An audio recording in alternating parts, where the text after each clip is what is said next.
Mis hermanos, yo quería saber primero si alguien de los que está aquí ha tenido durante la semana una incursión en la palabra de Dios con respecto a la genealogía de nuestro Señor Jesucristo. ¿Alguien ha estudiado algo durante la semana? ¿No presentaron ningunos credenciales delante de nuestro Señor con relación a esto? Digo lo de credenciales porque hay un reguero de jefes de Estado ahora mismo aquí en el país. Realmente muchas personas, muchos jefes de Estado andan por acá. Bueno, vamos a dar por terminada la genealogía de nuestro Señor Jesucristo. A menos que ustedes tengan alguna pregunta, algún cuestionamiento, que quisieran compartir conmigo, alguna inquietud que le haya quedado de todo lo que hemos expuesto, entonces podemos decir que hemos estudiado con cierta profundidad tanto los relatos de Mateo como de Lucas. Y vemos que el problema que se suscita no es un problema sencillo, o sea, no es una cosa simple. Empezamos diciendo, la primera vez que nos subimos a este púlpito tratando de estudiar esta genealogía, que si un judío, por ejemplo, un judío ortodoxo, nos dijera, pruébame por tus escrituras, por estas escrituras que tenemos acá, que Jesús es descendiente consanguíneo del rey David, por estas escrituras no podríamos en este momento decir que es así. Porque tanto la genealogía de José, de Lucas, como la genealogía de Mateo, terminan o comienzan en José. Y José, como todos sabemos, no es consanguíneo de nuestro Señor. Y eso tratamos de dilucidarlo a través de todo el tiempo. Pero la verdad, al sol de hoy, a este momento, después de haber discutido tantas teorías y haber hecho muchísimas investigaciones, si alguien nos preguntara, usted puede, con la Reina Valera del 60 o con cualquier otra versión moderna, probarme que Jesús es pariente consanguíneo de David, en este momento no podemos hacerlo. Eso tiene que quedar perfectamente claro. Hasta ahí era lo que quería decir con respecto a estas genealogías. Lo otro es, vimos también, hay diferencias, muchas, entre la genealogía de Lucas y la genealogía de Mateo. Diferencias que en el momento no podemos explicar. Simplemente no hay manera de explicar de la mejor manera por qué, por ejemplo, lo que mostramos en la última presentación, por qué se desvían en tanto número una genealogía y la otra. ¿Por qué hay entre una generación y otra, digámoslo, entre David y las deportaciones? ¿Por qué hay más nombres en la genealogía de Lucas que en la genealogía de Mateo? ¿Por qué hay más entre las deportaciones y Salatiel, por ejemplo, que es el primero de los que menciona Lucas? ¿Por qué hay más nombres que en la genealogía de Mateo? Solamente podemos elucubrar, decir algunas cosas. Yo estoy seguro que más adelante el Señor da la revelación y que sabremos exactamente qué fue lo que pasó, pero hasta el momento, hasta el sol de hoy, con la luz que el Espíritu ha arrojado sobre las Escrituras en nosotros no podemos decir ni una cosa ni la otra en este momento. Eso debe quedar bien claro. También quedar bien claro de que esto no es materia de discusión de Fernando Ortega, de que esto él lo trajo Fernando por los cabellos hace 2, 3 meses y esto se está discutiendo a partir de ahora. No, esta es una discusión que viene desde el año 200 y pico. O sea que tiene 1800 y pico de años discutiéndose por qué se desvían una de la otra.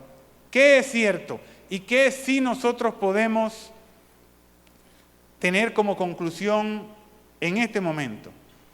El Evangelio, sobre todo el Evangelio de Mateo, que fue el Evangelio de entre los hebreos. Ustedes saben que los otros evangelios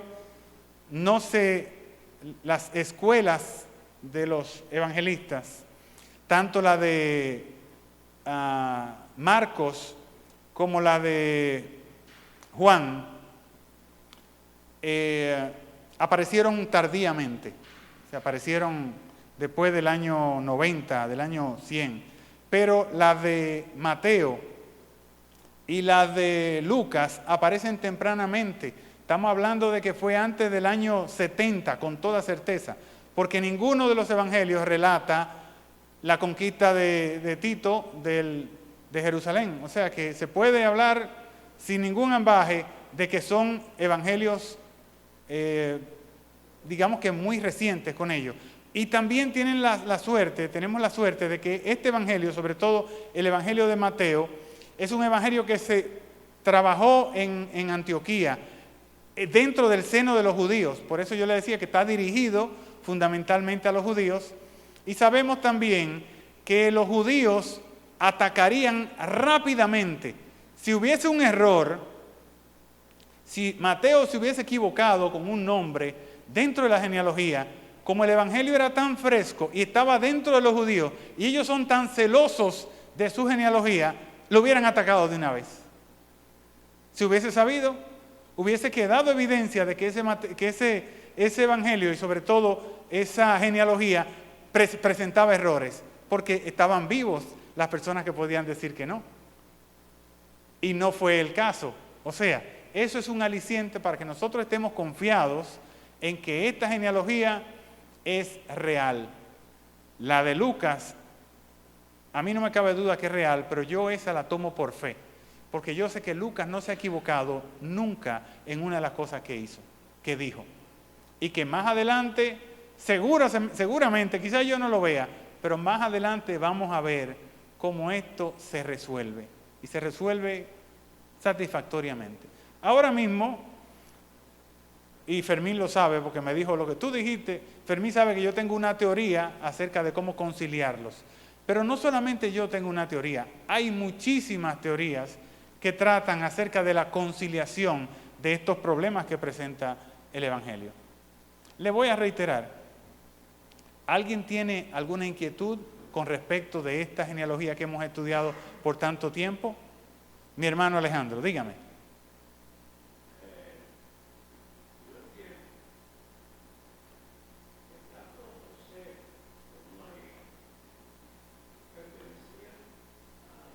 A la estirpe de David.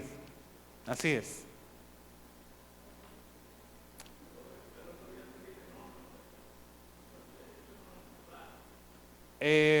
Lo que no está claro es que María perteneciera a la estirpe de David si lo tomamos de lo que dice Mateo. Recuérdese que la genealogía de Lucas, ¿dónde menciona a María? En ningún sitio. La genealogía de Lucas no menciona a María en ningún sitio. Sin embargo, como yo les decía, la Iglesia Católica, la gran mayoría, aunque usted no lo crea, la gran mayoría de los libros que nosotros tenemos, por tradición, son católicos. De hecho, nosotros venimos de los católicos. O sea que las primeras fuentes a las que nosotros debemos ir son las fuentes católicas, porque al final nosotros somos de una reforma protestante contra la Iglesia Católica, pero dentro de la Iglesia Católica. La Iglesia Católica, desde el 286 de nuestra era, antes de Constantino, desde 286, ya está diciendo que la genealogía de Lucas es la genealogía de María. Pero eso es tradición. Eso no lo podemos probar nosotros con la Escritura. ¿Estamos claros con eso, verdad que sí? Por otro lado, la genealogía de Lucas menciona a María, pero no podemos vincular a María con David. ¿En eso también estamos claros? ¿No estamos claros con eso? ¿Por qué? Porque el verso 16 dice del libro de Mateo, en el primer capítulo de Mateo, el verso 16 nos dice que y Jacob engendró a José, marido de María, de la cual nació Cristo. ¿Se entendió?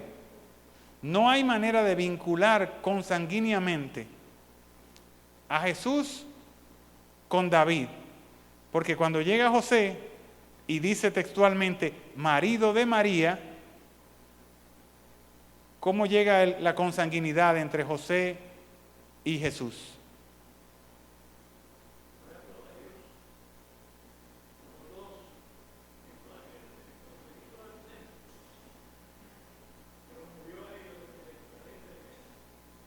Sí, el censo. Sí está claro en Lucas capítulo 2.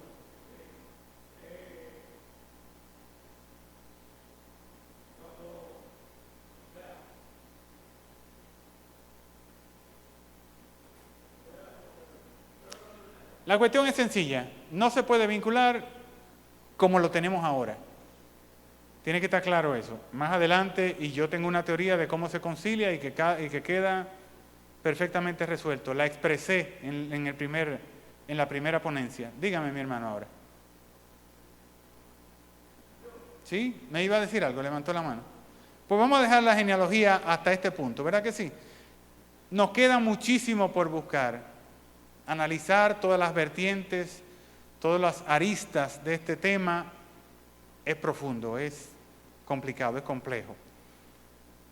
Tenemos genealogías hasta David, que son bastante claras. El libro de Crónica, el mismo libro de Ruth que leímos aquí, nos da una sección, una parte importante de esa genealogía de David.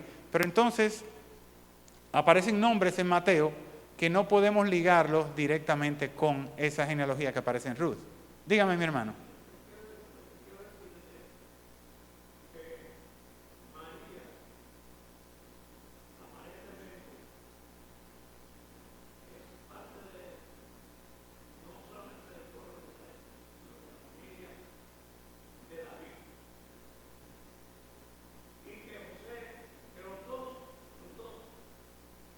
La manera lógica de explicarlo.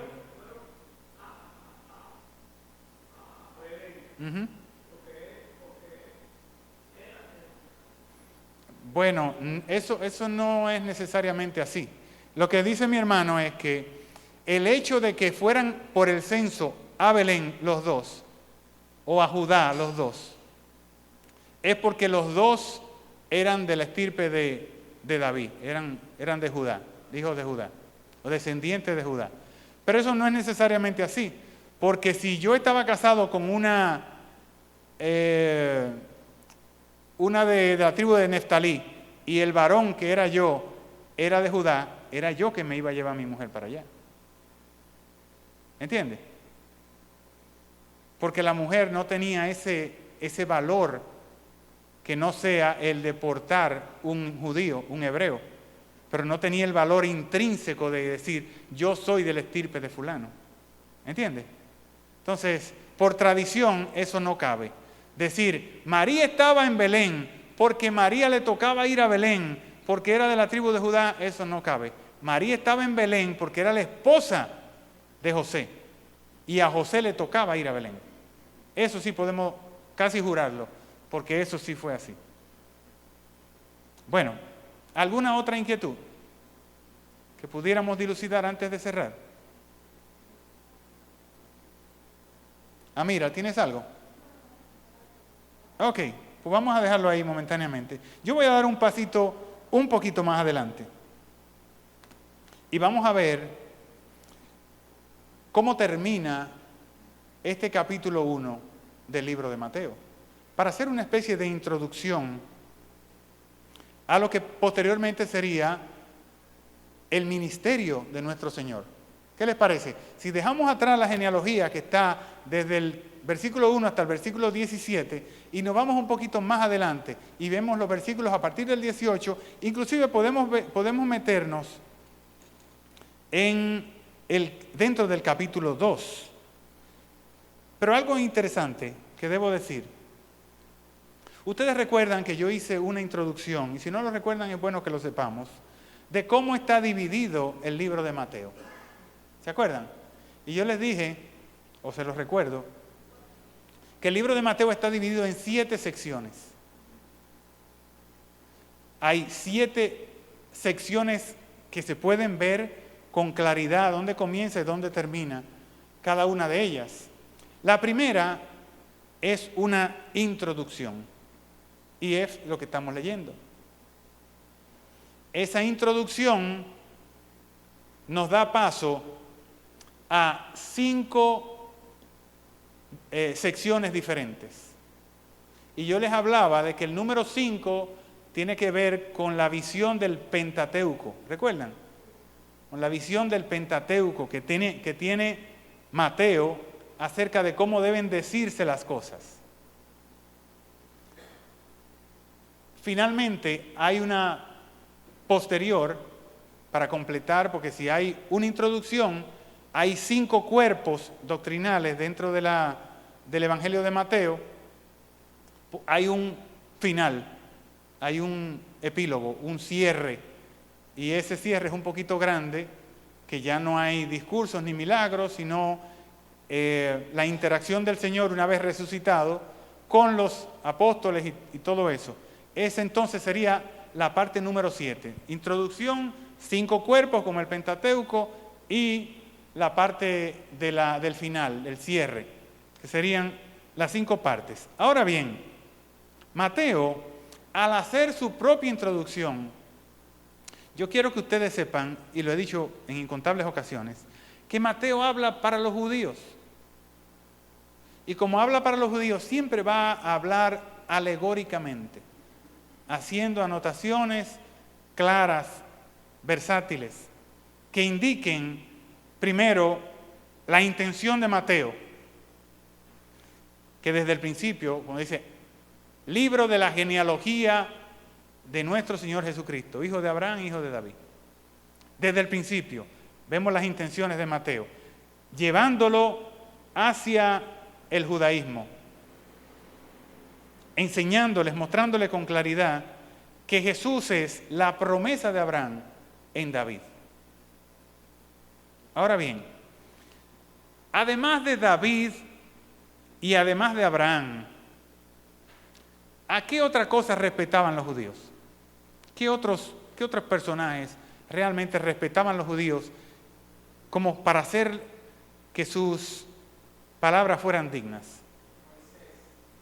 Moisés es uno, por eso siempre hay una alegoría al Pentateuco, siempre hay una vinculación, por eso los 5, todo el tiempo, 5, 7, esos números.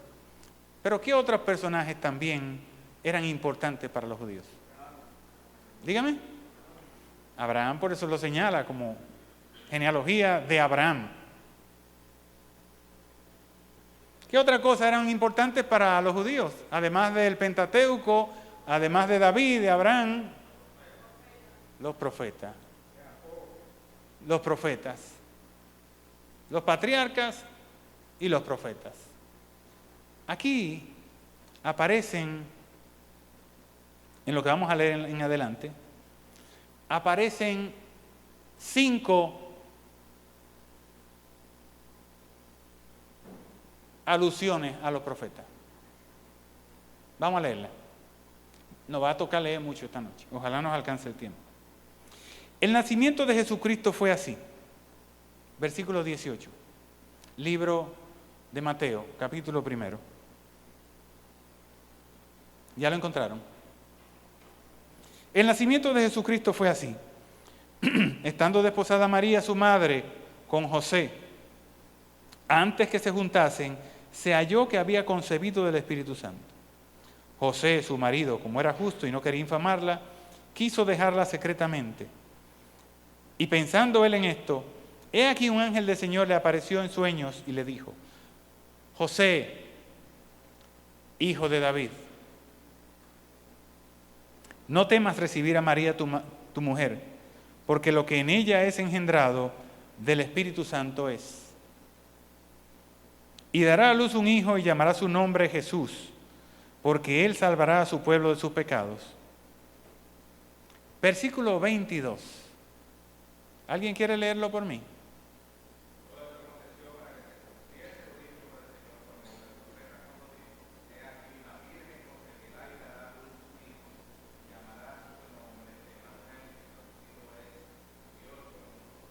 ¿A qué alude Mateo en esta lectura que hizo mi hermano Fermín, que no fui yo que la hice? ¿De quién? Ah, Isaías. Vamos a leer Isaías. Busca Isaías ahí en el capítulo 7 y lee ese pedacito ahí que está cerca del 14.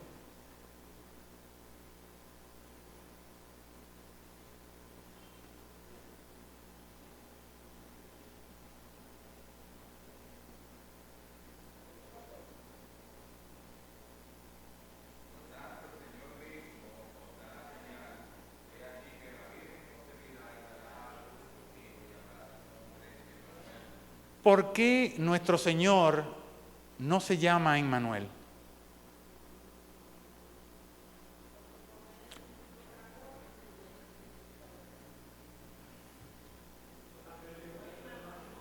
El ángel dijo que se llamaría... No, el profeta dijo que se llamaría Emmanuel. El ángel dijo que se llamaría Jesús. Tenemos que estar claros con eso. Voy a dejar esa referencia para lo último. Deberíamos hacerla ahora, pero la vamos a dejar para último. Para que se guarden ese detalle de que Isaías en el capítulo 7, versículo 14, dice que el niño que salvará a su pueblo se va a llamar Emmanuel. Cuando Mateo hace esa referencia, agrega algo que no lo dijo en profecía. ¿Tú lo sabías? ¿Qué agrega Mateo a lo que dijo Isaías? Que traducido es, él hace la traducción de lo que significa Emmanuel, y es Dios con nosotros. Seguimos leyendo. Lo guardan ahí y lo dejamos para el último. Vamos a venir de atrás para adelante con los profetas. Y despertando José del sueño, hizo como el ángel del Señor le había mandado y recibió a su mujer, pero no la conoció hasta que dio a luz su hijo primogénito y le puso por nombre Jesús, como el ángel le había mandado que le pusiese. Vamos al capítulo 2. O sea, ya terminamos el capítulo 1.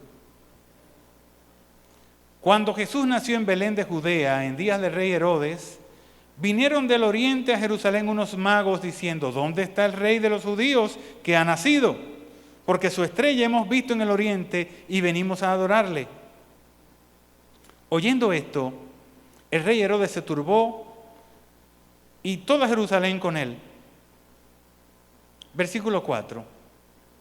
Y convocados todos los principales sacerdotes y los escribas del pueblo, les preguntó: ¿dónde había de nacer el Cristo?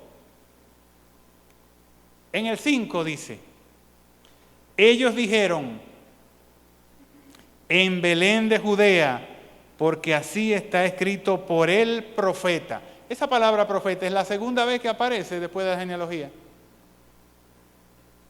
El primero era en referencia a Jeremías. Jeremías capítulo 7, versículo 14. El segundo con relación a quién es. Miqueas capítulo 5, versículo 2. Vamos para allá y vamos a leerlo. ¿Por qué tenía que nacer en Belén Efrata el Cristo? Yo quiero que otra gente que no sea Fermín me lea Miqueas capítulo 5, versículo 2.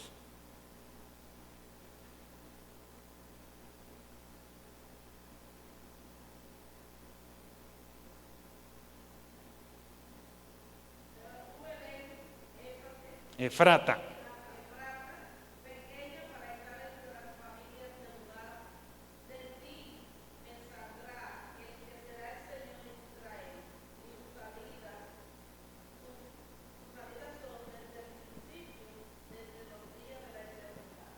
Toma. Mateo hace una referencia, no hace una copia textual en ninguno de los dos casos, pero sí señala con certeza lo que el profeta está diciendo. ¿Cuántos profetas van? 2. Hablamos de Miqueas y hablamos de Jeremías. Isaías. Ajá. Vamos a seguir leyendo. Vamos a leer el 6, que es la traducción que hace Mateo. Y tú, Belén, de la tierra de Judá, ¿no eres la más pequeña entre los príncipes de Judá? Porque de ti saldrá un guiador que apacentará a mi pueblo Israel. Versículo 7. Entonces Herodes, llamando en secreto a los magos, indagó de ellos diligentemente el tiempo de la aparición de la estrella. Y enviándolos a Belén, dijo: id allá y averiguad con diligencia acerca del niño, y cuando le halléis, hacedmelo saber para que yo también vaya y le adore. Ellos, habiendo oído al rey, se fueron, y he aquí una estrella que habían visto en el oriente, iba delante de ellos, hasta que llegando se detuvo sobre donde estaba el niño. Y al ver la estrella, se regocijaron con muy grande gozo. Y al entrar en casa, vieron al niño con su madre María, y postrándose, lo adoraron. Y abriendo sus tesoros, le ofrecieron oro, incienso y mirra. Pero siendo ellos avisados por revelación en sueños que no volviesen a Herodes, regresaron a su tierra por otro camino. Versículo 13. Después que partieron ellos, he aquí un ángel del Señor le apareció en sueños a José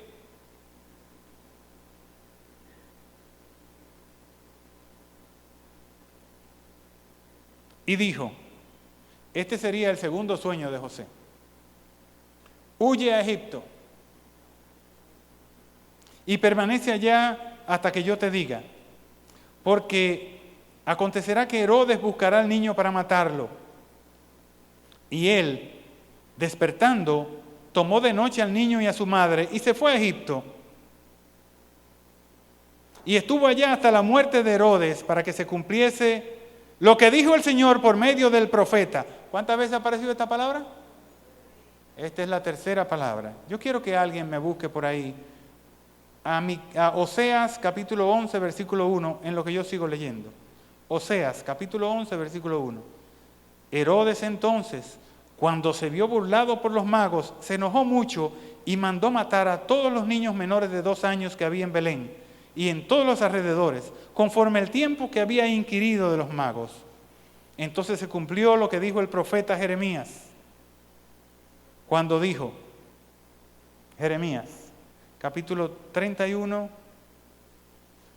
versículo 15. Pero busquemos primero Oseas, capítulo 11, versículo 1.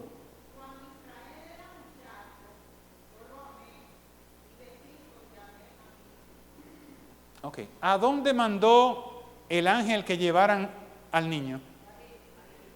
A Egipto.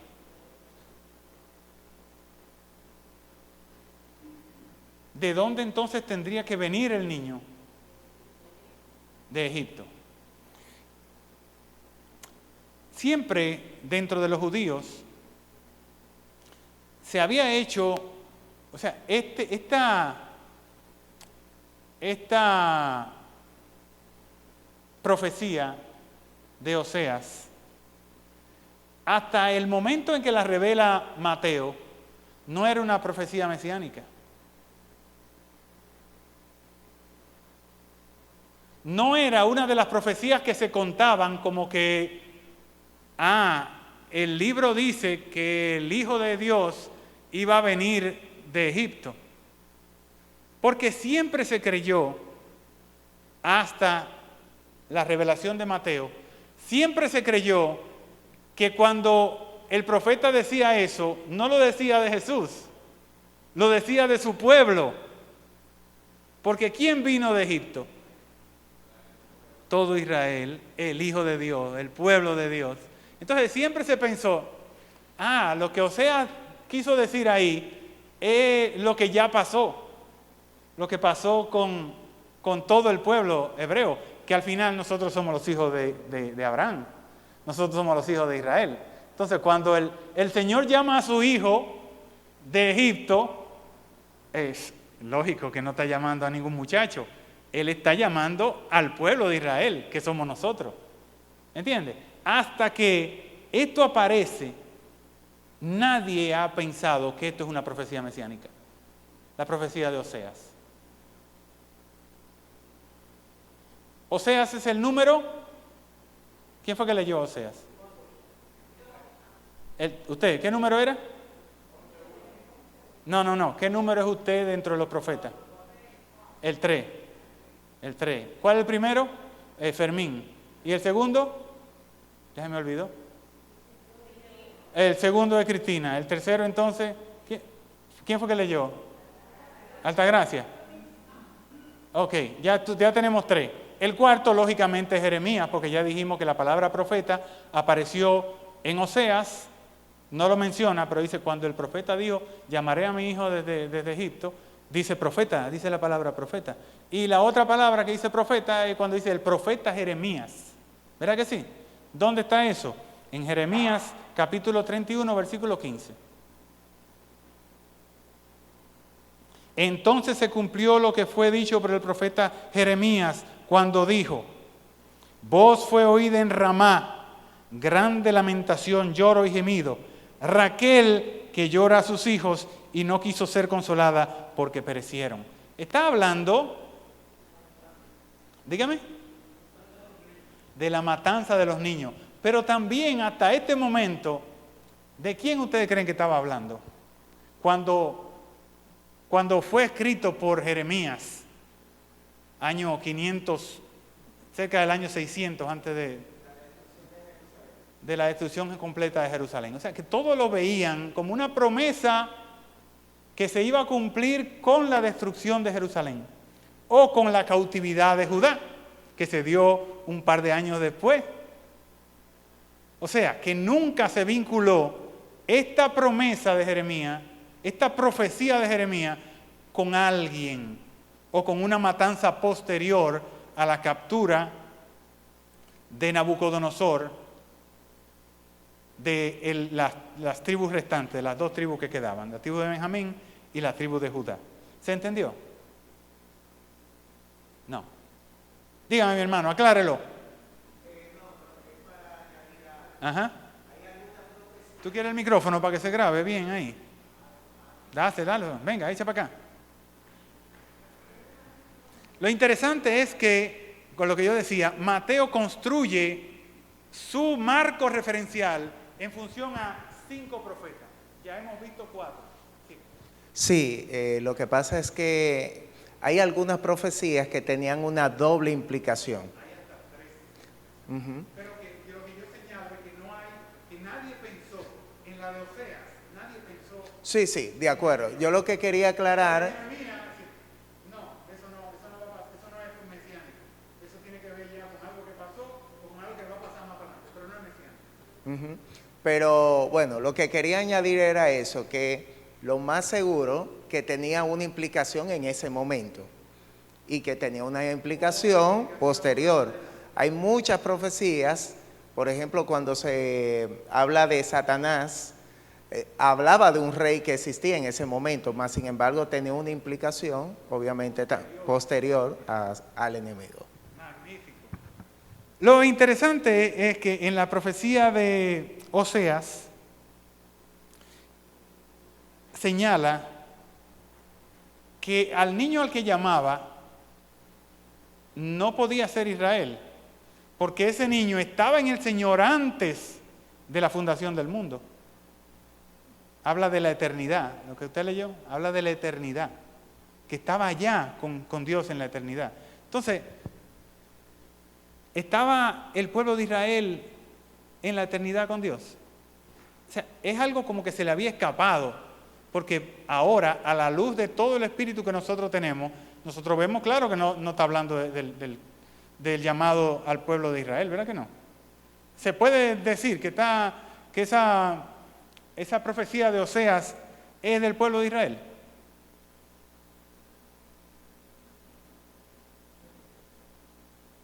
Si leemos bien Oseas, vamos a decir no, porque es verdad que llamó al pueblo desde Israel, lo sacó desde Egipto, pero el pueblo estaba eternamente en el Señor.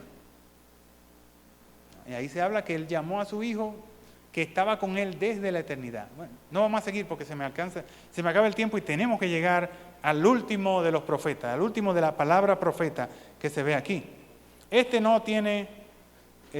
No tenemos que buscar a nadie, dice. Versículo 19.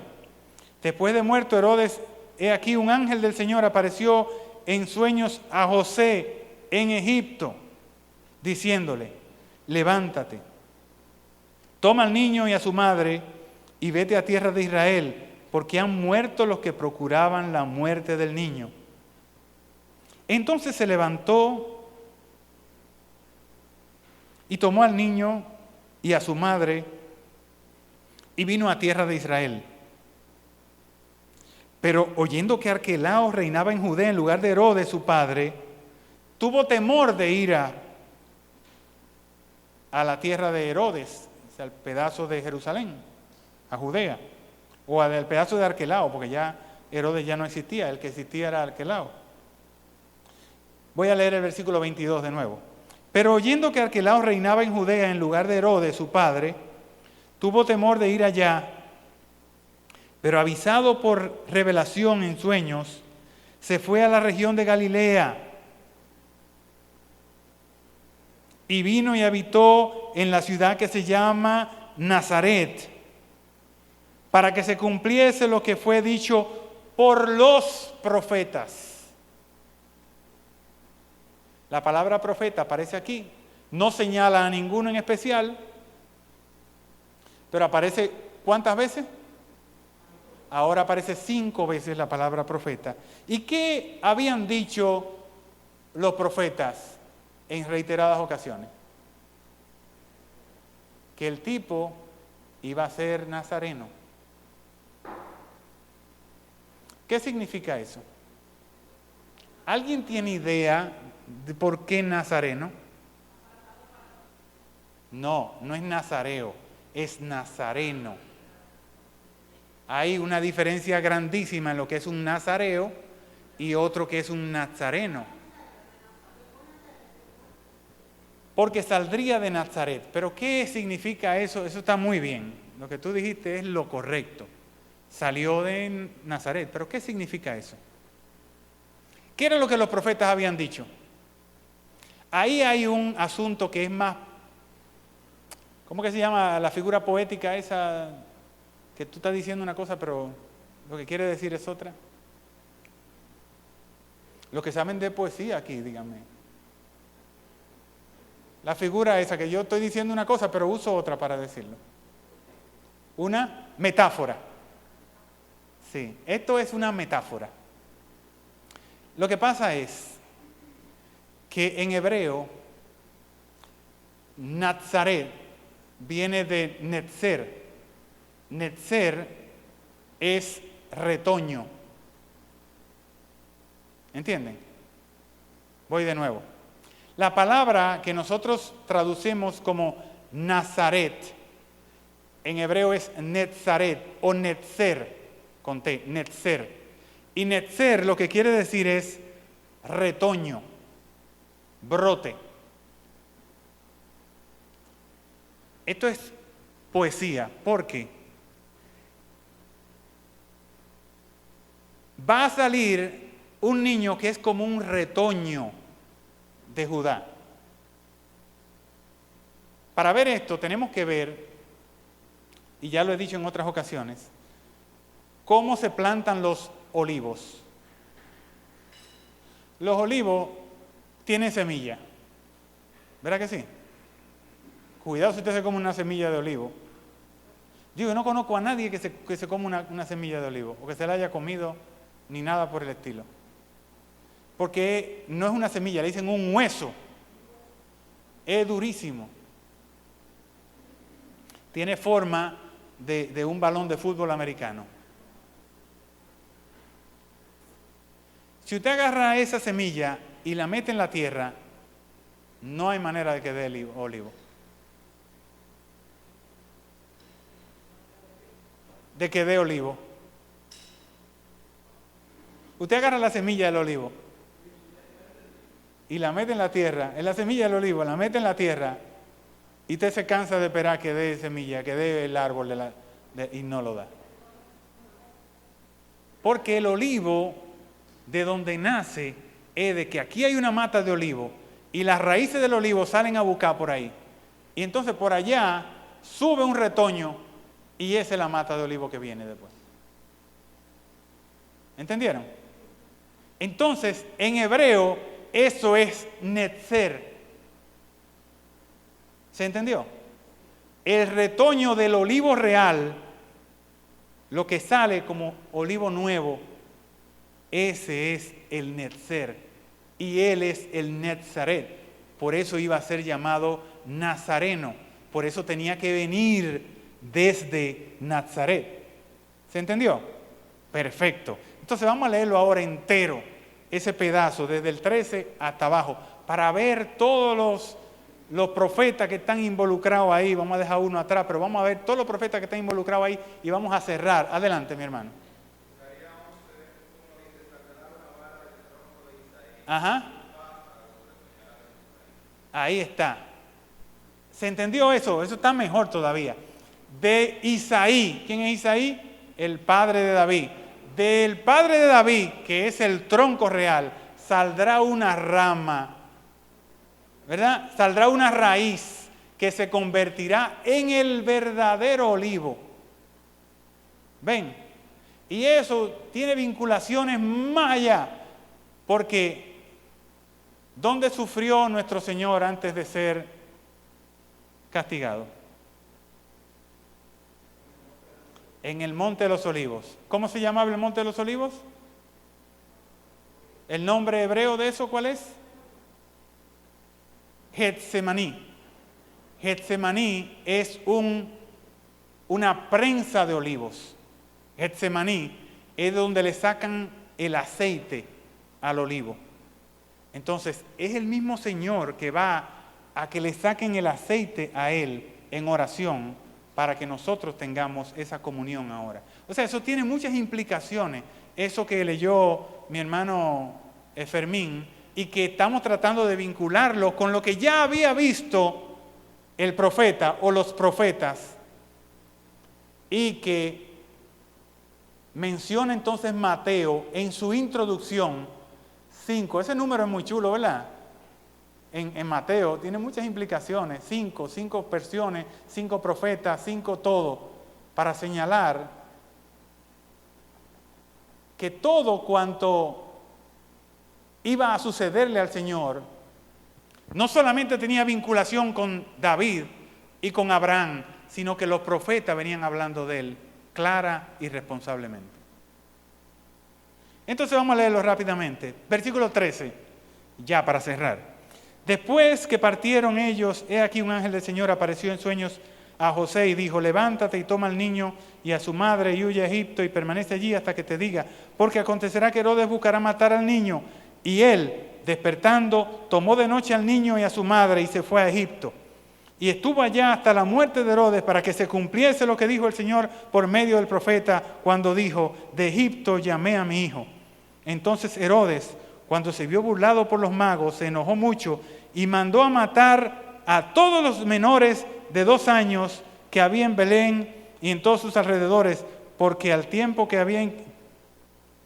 conforme al tiempo que había inquirido de los magos. Entonces se cumplió lo dicho por el profeta Jeremías, cuando dijo: voz fue oída en Ramá, grande lamentación, lloro y gemido, Raquel que llora a sus hijos y no quiso ser consolada porque perecieron.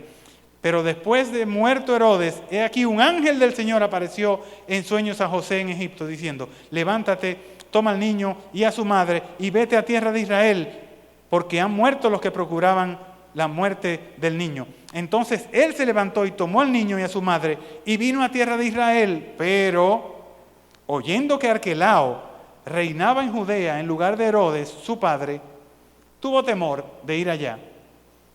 Pero avisado por revelación en sueños, tercer sueño de José, se fue a la región de Galilea y vino y habitó en la ciudad que se llama Nazaret o Netzer, para que se cumpliese lo que fue dicho por los profetas, que habría de ser llamado Nazareno. Ahora todo cobra sentido. Hay una sola cosa que no tiene sentido de todo lo que hemos explicado. ¿Ustedes lo recuerdan? ¿Qué? Ajá, ¿cuál es? Lo que dijo Isaías. Después los cuatro profetas después, están clarísimos. Ahora, se ponen claros a nuestros ojos. Falta una. ¿Cuál es? Emanuel. Dios con nosotros. ¿Dónde revela Mateo esa profecía? Porque todas las otras la analizamos y dieron bien, cuadraron bien, ¿verdad que sí? La vimos y están bien. Ahora, ¿dónde cuadra la profecía de Isaías en la narración de Mateo? ¿Se lo dejo de tarea o se lo digo? Ya son exactamente las 8 de la noche. ¿La dejo? Yo la voy a dejar porque ya he puesto tarea y realmente no me la hacen. En el versículo 23, ¿de qué dice? ¿De qué capítulo? En el 1. No. Ay, malvada, tú me estás leyendo el mismo Isaías.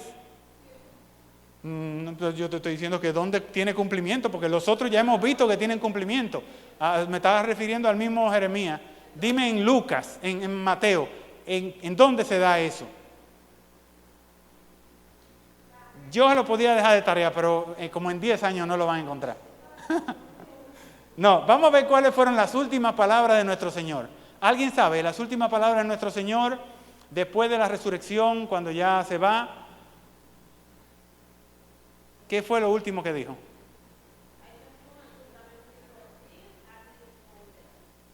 ¿Eso lo dijo el Señor? Ah, ok. Entonces, antes de eso, ¿qué dice el Señor? Eso todo el mundo se lo sabe. No, eso es en el capítulo 16. Estamos para allá atrás, para lo último. Capítulo 28.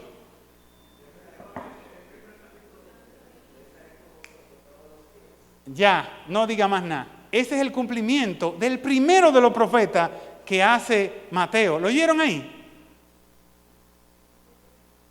Lo último que dijo el Señor, léelo, capítulo 28, todo el mundo lo sabe, no hay que leerlo. Hasta el fin del mundo. ¿Qué es lo que significa Emmanuel? ¿Y qué significa yo estoy? ¿Qué es eso de yo estoy o yo soy?